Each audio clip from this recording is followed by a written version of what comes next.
을 하고 접수를 하는 것은 마지막 저희들의 제시고, 다음번에는 이 자리에 수만 명의 대한민국 국민들과 함께 집회를, 그리고 강력한 촉구에 향연이 있을 것을 엄중히 경고하는 바입니다. 이제 발언을 다 마치고 김영신 국가바로세우기 시민연합 대표이신 김영신 대표님께서 성명서 낭독을 하겠습니다.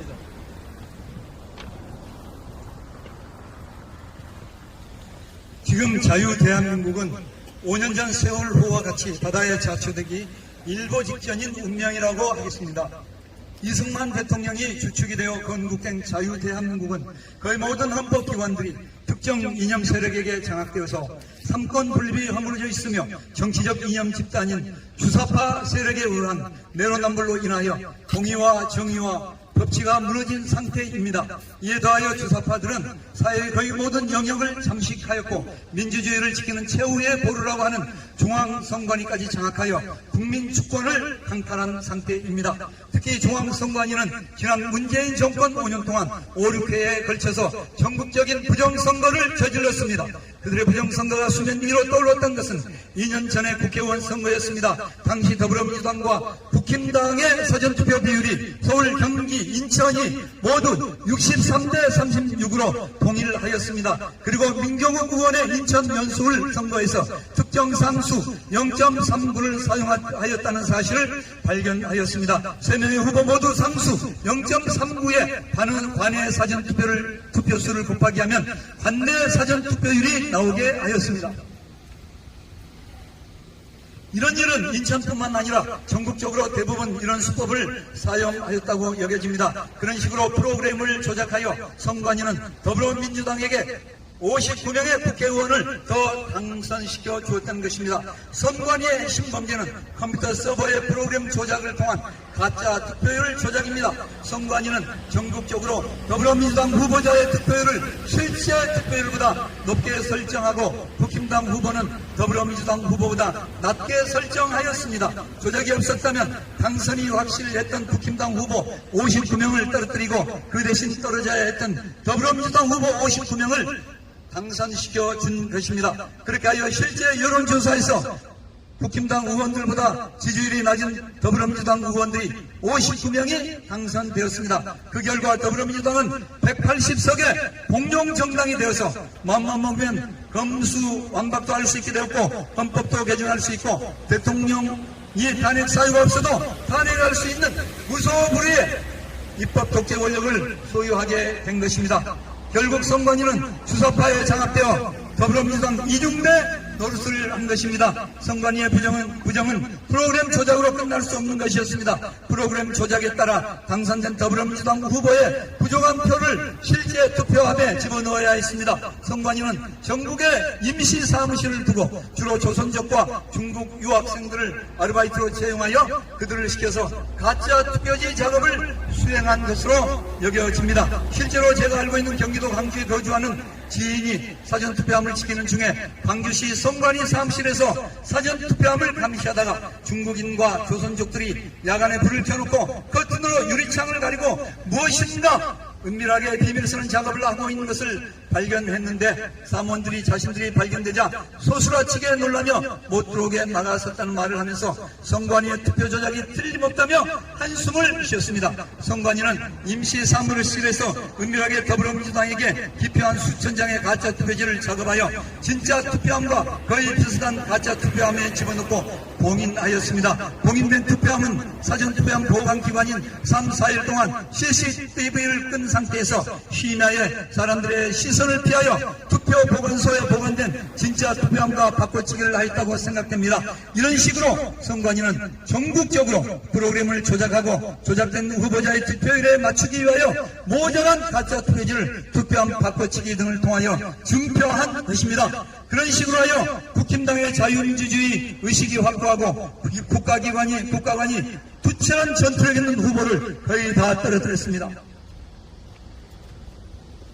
예를 들면 당시의 미래통합당의 전사를 할 수 있는 전희경, 나경원, 김진태, 황교안, 주광덕 등 진정한 애국 보수라 할 수 있는 의원들을 다 낙선시켰습니다. 반면 더불어민주당의 우호적이거나 보수적 색채가 흐릿하고 중도적이거나 진보적인 성향의 부정력 없는 후보들은 건드리지 않았습니다. 선관위는 전국의 모든 선관위를 통해서 이런 일을 자행한 것입니다. 힐로 기가 막힌 일이라고 하지 않을 수 없습니다. 또한 선관위는 전자개표기를 개발하여 해킹에 대한 대책 없이 20년 동안 선거 개표에 사용하였습니다. 해킹에 대한 대책 없이 전자개표기를 사용하는 것은 선거법상 중대한 불법입니다. 또한 투표함을 개표할 때 투표지가 전자개표기를 통과하면서 이미진 파일이 생성하게 됩니다. 그러면 선관위는 전자개표기에 남아있는 이미진 파일을 일정 기간 보관하여 대용량의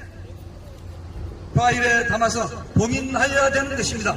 이는 부정선거 시비가 일어날 경우 재검표 등을 대비하여 부정의 시비를 없애게 하기 위한 것입니다. 그런데 선관위는 선거가 끝나면 이미진 파일을 바로 삭제하게 하여 스스로 선거법 위반 행위를 앞장서서 저질렀던 것입니다. 이것은 부정선거를 하기 위해서 그렇게 한 것이라고 밖에는 달리 생각할 수 없습니다. 2년 전 4.15 국회의원 선거에서 여러가지 유형의 가짜 투표지가 나타났습니다. 일장기 투표지, 배추입 투표지, 여백이 동일하지 않는 투표지, 본드가 묻어있는 투표지, 화살표 투표지, 종이가 빳빳한 투표지, 그리고 투표관 도장의 성이 이상한 성, 미씨, 깨씨, 을씨 등의 투표지 등등 8가지 유형의 투표지들이 나타났습니다. 이와 같은 부정선거의 증거들이 차고 넘침으로 말미암아 그 이전에 많아야 10건 정도였던 선거소송이 2년 전 국회의원 선거에서는 160여 건으로 폭증하였고 이 중에서 126건이 정식으로 법원에 고발되어 송사를 기다리고 있습니다. 이런 선거소송이 있을 경우 법원은 선거소송은 후보자와 국민의 중대한 이익을 침해할 수 있다고 보고 6개월 이내에 소송을 끝내도록 법률로 규정하고 있습니다. 그러나 대법원은 2년 3개월이 넘도록 민경욱 의원 한 건만 처리하고 나머지 124건의 선거소송 사건을 아직도 심리하지 않고 있습니다. 이는 6개월 이내에 송사하여야 한다는 선거법을 위반하는 것입니다. 법을 지켜야 할 대법원이 스스로 법을 위반하고 있다는 비난을 피할 수 없을 것입니다. 저희들이 추측하건대 대법원이 이렇게 선거소송 사건을 송사하지 않고 고의적으로 질질 끌고 있는 것은 대법원과 선관위가 정치적 유착관계를 가지고 있으며 또 특정 정치 세력에게 대법원과 선관위가 장악되어 있어서 선관위에게 증거인멸을 하기 위한 시간을 주기 위해 그런 것이라고 생각하고 있습니다.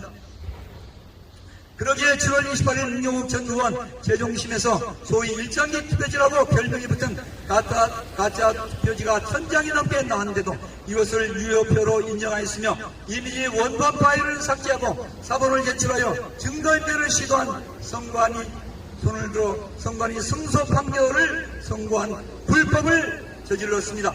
이로 보건대 대한민국은 대법원을 통해서는 정의를 구현하는 것은 이제는 불가능한 일이 되었으며 법치를 구현하기 위하여 필수적인 공정과 정의가 무너졌습니다. 공정과 정의를 통한 대한민국의 법치가 무너지게 된 것은 주사파라고 하는 특정 이념 세력들이 국가기관을 장악하였기 때문입니다. 이에 우리는 이제 마지막으로 감사원의 안절기 희망을 걸고 읍수하게 되었습니다. 감사원은 선관위의 부정선거주범인 전자개표기 개발에 들어간 돈의 회계 감사를 해주시길 바랍니다. 또 감사원 지역 사무국장들의 직무감사를 진행해 주시기 바랍니다. 그래서 부정선거의 시시비비를 명명백백하게 가려주시기 바랍니다. 감사 결과가 나오면 언론과 검찰에 고발해 주시기 바랍니다. 혹시나 했더니 역시나라는 말이 나오지 않게 해주시기를 바랍니다. 2022년 8월 18일 국가 바로 세우기 시민연대 대표 김영신 외회원 일동 이상입니다. 박수 한번 쳐주세요.